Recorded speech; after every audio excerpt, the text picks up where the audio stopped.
Hi, today is May 27th, 2025, day 49 after transplant. A pretty uneventful day. Um, it felt pretty good.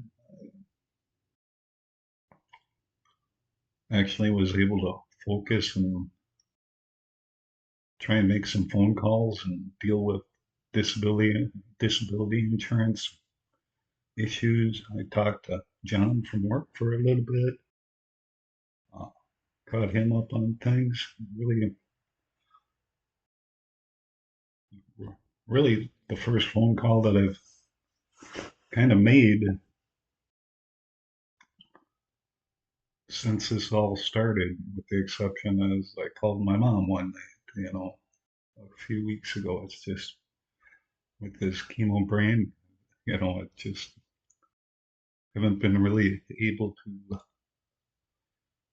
you know, have conversations or things. But, I think today I felt pretty good, especially, um, being awake and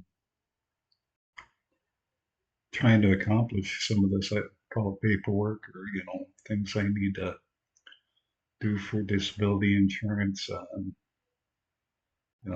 HSA stuff, FSA stuff, you know, go through medical bills, things like that. It's, but yeah, it's like I'm kind of, it's about 8:15 now and I feel completely exhausted, but that's because I got up about 8 o'clock this morning and, stayed awake till about 1 o'clock. Took a little nap for about an hour and a half, and then got up. I was awake for a little while longer and took another hour nap around 5 o'clock, and been awake here and planning on going to bed about 9:30 or so.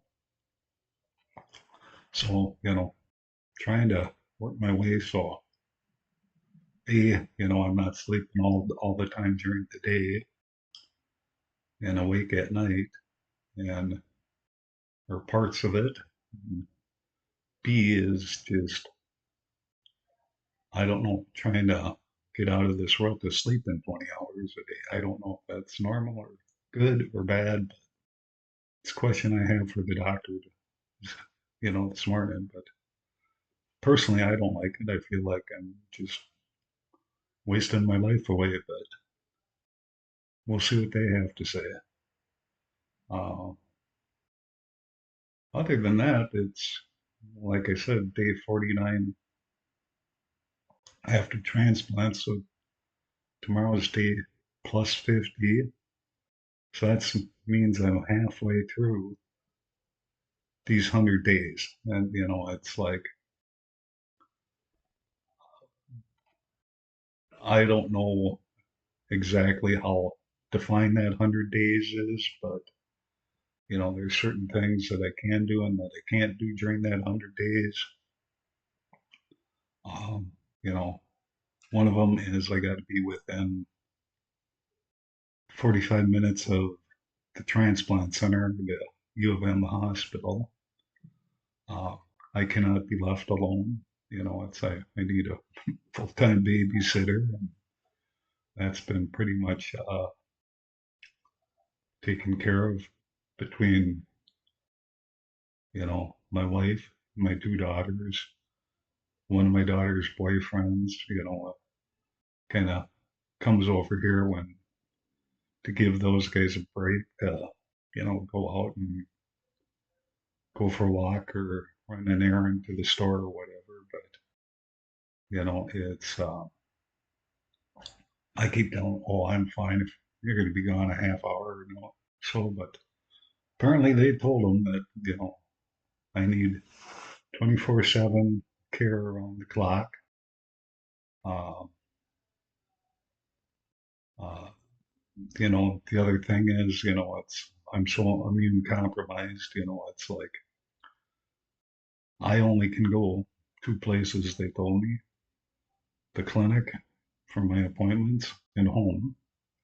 And anytime I'm out of the house, I got to wear the N95 mask. Uh,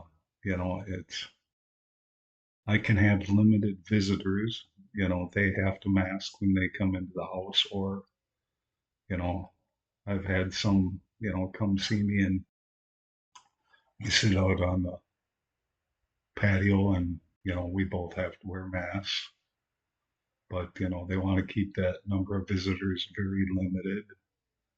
Um, it's like I said, there's only two places I can go. I can't go to the store, can't go to a restaurant, things like that. Uh, what I eat, you know, I cannot eat leftovers that are more than a day old. Um, I can't eat spicy foods. I'm real limited. I think I talked the other day about what I eat and what I can't eat.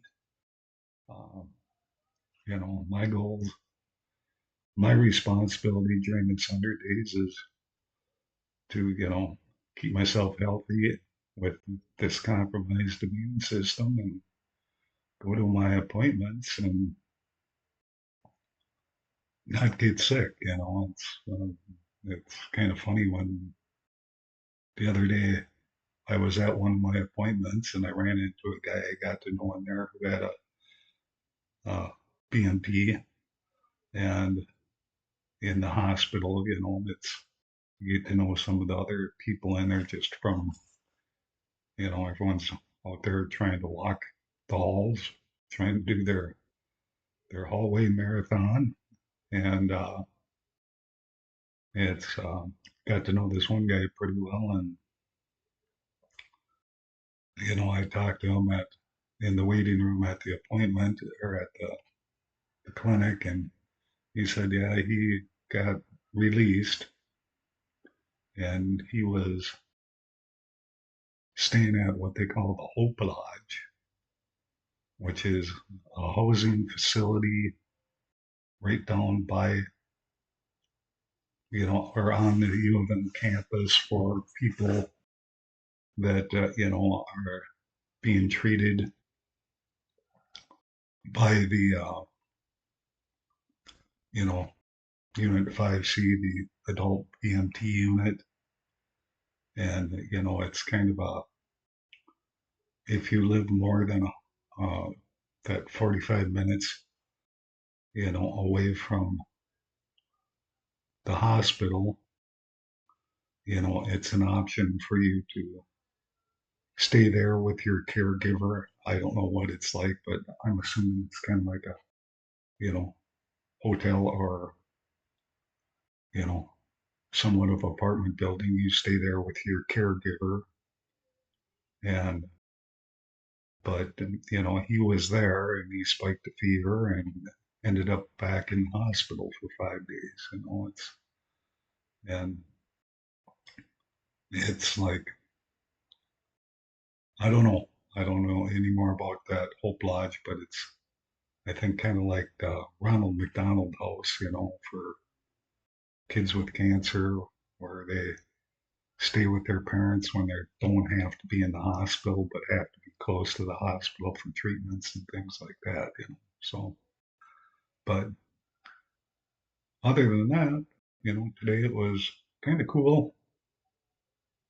Rained a little bit and not much, but I'm kind of excited that I stayed awake as much as I did during the day, and hopefully now I'll sleep like a rock tonight. But we'll see. Uh, uh, oh, I guess I was talking about the 100 days. Um, that's basically it for the 100 days. Is to keep going to these appointments, staying healthy, not getting sick, with a compromised immune system.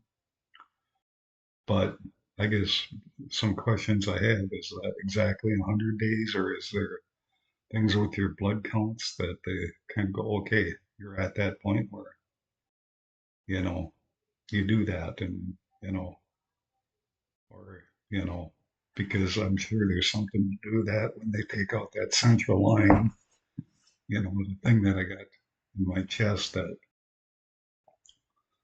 I get, IV medications, infusions, transfusions through, so I don't have to be stuck with the needle all the time. Lab work, is through that. But so, does it turn into be 95 days or 105 days for some people? I don't know. We'll see. But, I'm kind of excited that I made it this far. And, it's actually my appointment tomorrow is actually with the transplant doctor.